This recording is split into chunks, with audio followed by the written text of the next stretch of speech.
Hello and welcome to this video where I'm going to start off with a clean slate of honesty. I do not like reading. In recent years, I haven't read any books. Last year I read 0. The year before last, I read Dear Mothman, an undeniable classic. This year is going to be different. I'm taking a step out of my comfort zone. Part 1. I am going to read 5 novels this year. Woo, so many. More and more frequently, I just do stuff that is easy and just familiar to me. I am on YouTube Shorts more than I play video games, and I cannot stand this fact. Short form video content is like eating junk food. Like, it feels good in the moment, but if you consume too much of it, you just feel horrible. Reading to me is like stretching. Stretching is an important part of my life because one day I decided to go into the warehouse and lift a box incorrectly. I didn't engage my core. I just hunched over and went, and then I was stuck with back pain for the rest of my life. I have to stretch to mitigate that pain. Now, the reason why stretching is hard for me is because it's strenuous in the moment, which then leads to that relief. It's the opposite of YouTube Shorts. It doesn't have that immediate dopamine hit. My hypothesis is that if I can replace my instinct to get on my phone and look on YouTube Shorts anytime I have free time with reading, I will get fewer headaches, stretching will be easier for me, and then I'll get a golden ball that will grant my every wish. Does anyone remember that one Drake and Josh episode where Josh puts a golden ball in the popcorn and says that whoever finds it will get free movies for a month? That was all I could think of when I read Arkady and Boris Strugatsky's Roadside Picnic. Part 2. Why did I choose this book? Also, how did I read this book as a completely removed intellectual, as a jaded intellectual? Ooh, that's what I'll say. As a lapsed intellectual? Is that the better word for that? See, I wouldn't be having this issue if I wasn't a jaded, lapsed intellectual. I followed a needlessly long breadcrumb trail to arrive at Roadside Picnic. It started with a video by Tim Rogers where he reviewed Death Stranding. He was basically saying that game's visual presentation was inspired by the film Stalker by Andrei Tarkovsky. That film was inspired by the book Roadside Picnic. It even has the same authors of this book who wrote the script for Stalker. Pretty cool, right? Maybe I was mostly influenced by the fact that my partner read 47 books last year. And I was like, any excuse to try to read any book that could possibly be interesting to me, we're gonna take that chance. So I bought it for $10 at a used bookstore. Even with that whole debacle, it was not enough to stop this from being an uphill battle. To put in perspective why this book was so hard for me to read, I did try to read other books last year, like Ringer, Maniac McGee, Dear Mr. Henshaw, and Holes. Those are all 5th grade reading level books, and I couldn't read a single one of them. So yeah, this Russian obscure novel was a little hard for me to read, but I did. And let me share how. As I read the first chapter of Roadside Picnic, I kept falling asleep. Even toward the end of the chapter, when things got pretty interesting, I was still so sleepy. It would take me like 10 minutes of reading, and I'd be like bobbing around in my chair. So I decided to find an audiobook to accompany my reading. Listen close. If you take anything away from this video, try listening to audiobooks. If you're like me and say, I don't really like reading, try reading audiobooks. If you find an audiobook that has a narrator you don't like, find another one. Any book that you want to read that's like somewhat popular, you will find an audiobook.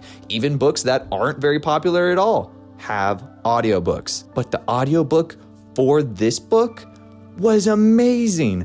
It was stellar. The voice actor did different voices for all the different characters. There was music in the background. It was excellent and free. It has like 3,000 views on YouTube. That's going in the link in the description. There's definitely an audiobook on Audible that you could probably rent from a local library. Get yourself a local library card because you can get free audiobooks that way too. Now, I don't want to oversell audiobooks. If you're a lapsed reader like me, this is still gonna be an agonizingly slow process. For me, it was like a gosh dang lawnmower. The keys just ring-da-da-da-dun, ring-da-da-da 10 times until the engine finally turned over. That was my brain. To start, I was listening to the audiobook as I was falling asleep. Obviously not the best way to start because you're not going to remember anything, but I started to remember the intro of it. From there, I was able to listen to it in the car. From there, I was able to listen to it while I was playing video games. And then finally, I was able to just listen to it on its own. When I became somewhat familiar with the voice actor, with the contents of the book, I was able to get into that sort of rhythm. Don't be hard on yourself if it's hard to get back into reading or to start getting into reading. Try out an audiobook, see how you like it. Try it lots of times though. This is going to take a little bit of work, but I know you can do it. After all that audiobook listening, I was able to crack open the physical book. From there, the words actually crystallized in my memory instead of going in one eye and out the other eye. Ultimately, where I want to land when I'm reading a book is listening to the audiobook as I read it. That became a little bit complicated. Part 3, A Tale of Two Translations. The one free audiobook that I love so very much was from the original translation by Antonina W. Bois. So how much do you think this listing of the original translation of Roadside Picnic is being sold for? $20? $50? How about almost $200? The new translation, the one that's widely available, is by Elena Bormashenko. Glad it exists because I don't want to have to pay $200 for a physical version. I like physical stuff. I don't know if this has ever happened to y'all where you find an audiobook of someone reading one translation and the physical book you bought was a different translation. It's rough. It's like an invisible force twisting your brain like someone wringing out the laundry. Between the two translations, which one do I prefer? I prefer the original translation. In this book, there is an alien visitation. They stopped by for like 2 seconds and then pieced the heck out. But when they did so, they left a bunch of wild shit. The cover of this book, I think, is an empty. An empty is 2 discs that are perfectly apart from each other permanently. There's different scientific people who are trying to like dismantle it and break it, but nobody can. But what you can do is move your hand between the 2 discs. You can even move your head between it if you really wanted to. Some other materials that the aliens left behind are far more treacherous. One, for example, is a gelatinous material that if you step in it, it will permanently maim you. In the new translation, this is called the slime or hell slime. In the original book, it's called the witch's jelly. In addition, the final line in the book, I think, is better in the original translation. On the whole, both translations are pretty good. I'm definitely not an expert on translated stuff because I don't know how to read Russian, but both are available as an ebook. Part 4, is the book worth reading? Our main character is definitely not a great dude. He definitely fits that husband stereotype of the 1970s because this book was written in the 1970s. Like, we all know that women don't exist to be slaves to their husbands, right? Make food for your partner, please. Take care of the housework. But it's especially bad when he fantasizes about another woman and this one-off character just exists to be fantasized about by our main character. And then he just gets freaking belligerent because the woman didn't live up to his expectations. Up, horrible, and honestly wild to read. Not a great guy, but he isn't romanticized as a great guy throughout the book. There are people who say that, oh, beneath all of his shortcomings, he is a good guy, but he definitely knows in his heart that he's done some really messed up stuff. I don't think it's a deal breaker because it is a product of its time. I'd be remiss to not at least mention it. And if you don't want to engage with that material, that's okay. That's okay. I think that this book's greatest triumph is its restraint, its ability to show certain information while withholding other details. When the aliens arrived, they smashed into the earth, leaving these points of impact called zones. At the beginning of chapter 2, we get just a little hint about life in the zones. And then it just moves on. That's fine because the parts of the book that take place outside of the zone are also interesting. We learn about the ecosystem of illegal traded alien goods and how that impacts the scientific community and the city government. Then at chapter 3, with the weight of a ton of bricks, it expands and shows us a fundamentally terrifying detail about life in the zone. If I was writing this book, I would have revealed that detail as one of the first things because I think that it's so cool.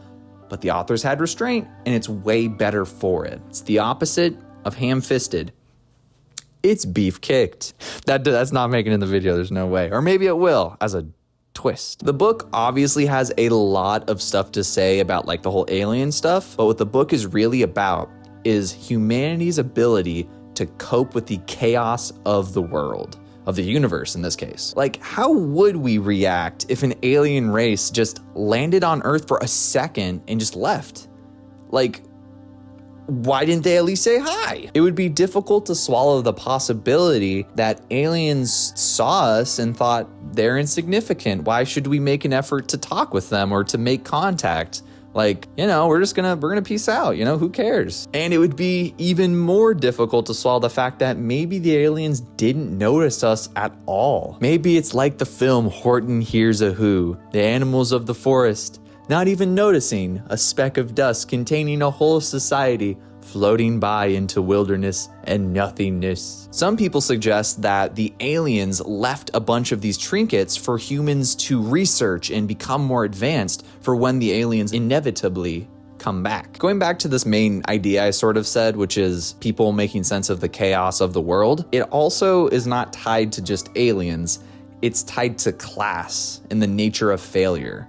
In like any good book, it connects these two plot lines of alien junk and also real world problems. The main conflict of Roadside Picnic is that poor people, at the expense of their own health, go into the zone to find alien materials to bring them back to sell them to rich bastards. How do the characters make sense of the reality that they're in with such a disparity between the rich and the poor? How do they cope with the reality of these rich people just exploiting their cheap labor for their own personal gain? Do we fan theorize that these people who have all the money are actually having our best interest in mind? We just have to wait further down the line when they do fix our economy. Or are we more honest with ourselves and think about our current living conditions and say, hey, that's not fair? There's this really great character named Richard Noonan, who's sort of a kind of the front man of these people who are trying to control trade between the zone and the main city area. I'm not even gonna go into detail. I'm gonna leave this little character plot for you to read about. So yeah, I mean, weird note to end on, but that's the end of the video. Okay, bye. So just so y'all know, I won't be exclusively making videos on books. I already have a video planned, a shorter video, kind of similar to this one, about a video game that I think is kind of cool. I have an insanely long video that's been in production all of last year. God, it was supposed to come out by, I set a deadline for myself by December 31st. Didn't even come close to finishing that. I know at the beginning of December, I was like, this is not gonna happen, but I'm still working on it.